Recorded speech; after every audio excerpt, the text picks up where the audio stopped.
কালীগঞ্জে শুরু হয়ে গিয়েছে নির্বাচন পর্ব। বিধায়ক নাসির উদ্দিন আহমেদের মৃত্যুতে উপনির্বাচন নদিয়ার কালীগঞ্জে। সরাসরি যাব, আমাদের প্রতিনিধি পলাশ রয়েছে আমাদের সঙ্গে। পলাশ, একেবারে হাড্ডাহাড্ডি লড়াই, একদিকে তৃণমূল, অন্যদিকে বিজেপি।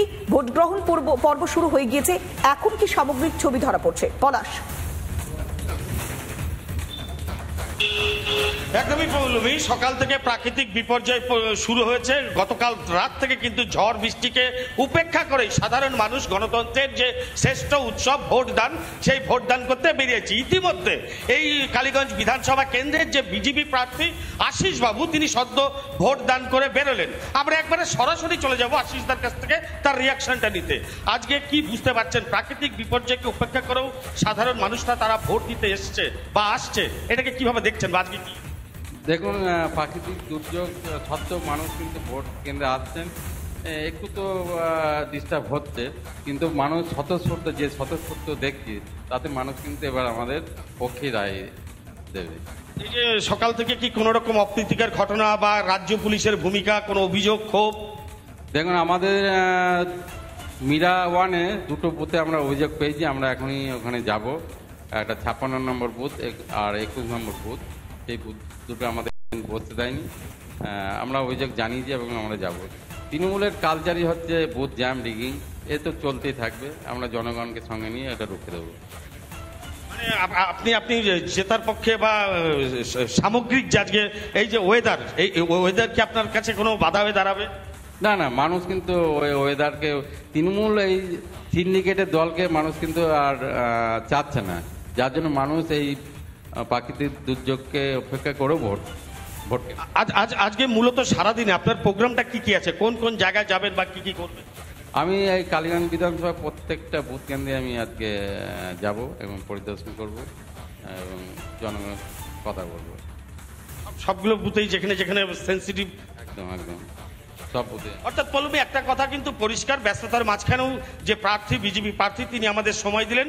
একটা ছবি যে প্রাকৃতিক বিপর্যয়কে উপেক্ষা করেও সাধারণ মানুষ কিন্তু তারা আসছে। এই ধরনের ভোট গ্রহণ শুরু হয়েছে, মাত্র কয়েকটা মিনিট হয়েছে, আর এর মাঝে দেখতে পাচ্ছি যে একের পর এক অভিযোগ উঠে আসছে। কেন্দ্রীয় বাহিনীর উপস্থিতিতেই ভোট চলছে। এই যে ভোট, অর্থাৎ বিজেপি আর তৃণমূলের মধ্যে যে লড়াই, সেই লড়াইয়ের ফল কি হয় তা শুধুমাত্র সময়ের অপেক্ষা। অনেক ধন্যবাদ। সরাসরি ছিলেন আমাদের প্রতিনিধি পলাশ। সেক্ষেত্রে নির্বাচন পর্বে প্রার্থীরা কি বলছেন শুনুন একবার। তাহলে তো আপনারা করে যেতে পারেন, আমাদের কোনো ফ্রিডম নেই। উনি তো ক্যান্ডিডেট, ওনাকে জিজ্ঞেস করুন আপনি।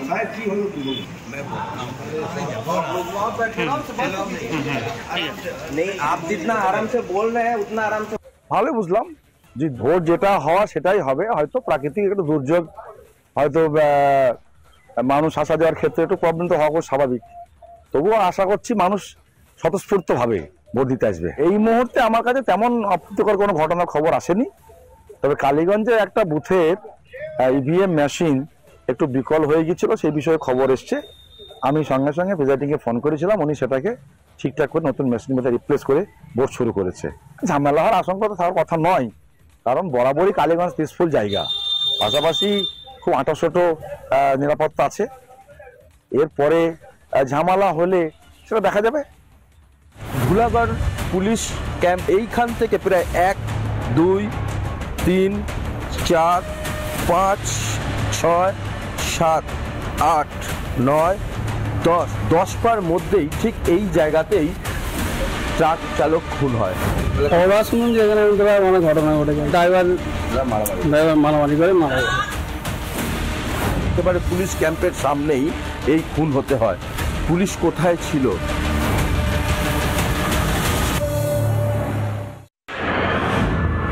বর্ষার বৃষ্টি শুরু হয়ে গিয়েছে।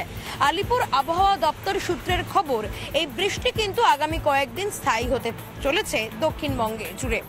কলকাতা সহ দক্ষিণবঙ্গের একাধিক জেলায় কিন্তু আজকে সন্ধ্যের পর থেকে ভারী থেকে অতি ভারী বৃষ্টির সম্ভাবনা রয়েছে। কোন কোন জেলায়? কলকাতা থেকে শুরু করে হাওড়া, হুগলি, পূর্ব বর্ধমান, পশ্চিম বর্ধমান, বাঁকুড়া, পুরুলিয়াতে কিন্তু সন্ধ্যের পর বজ্রবিদ্যুৎ সহ ঝোড়ো হাওয়া বইবে। 30 থেকে 40 কিলোমিটার বেগে ঝোড়ো হাওয়ার সম্ভাবনা। উত্তর পশ্চিম বঙ্গোপসাগরে রয়েছে একটি ঘূর্ণাবর্ত এবং সেই ঘূর্ণাবর্তই নিম্নচাপে পরিণত হয়ে এই মুহূর্তে দক্ষিণবঙ্গের একাধিক জায়গায় কিন্তু বৃষ্টিপাত চলছে। সকাল থেকেই ঝিরিঝিরি বৃষ্টিপাত চলছে। বেলার দিকে বৃষ্টির পরিমাণ আরো একটু বাড়তে পারে। তাপমাত্রা কিন্তু অনেকটাই নিম্নমুখী এখন দক্ষিণবঙ্গ জুড়ে। উত্তরবঙ্গেও কিন্তু ভারী বৃষ্টির পূর্বাভাস রয়েছে। দার্জিলিং সহ আলিপুরদুয়ার, জলপাইগুড়িতে কিন্তু ভারী থেকে অতি ভারী বৃষ্টি হতে পারে। ক্যামেরায় সঞ্জয় নাইয়ার সঙ্গে এলিনা ভট্টাচার্যের রিপোর্ট, রিপাবলিক বাংলা।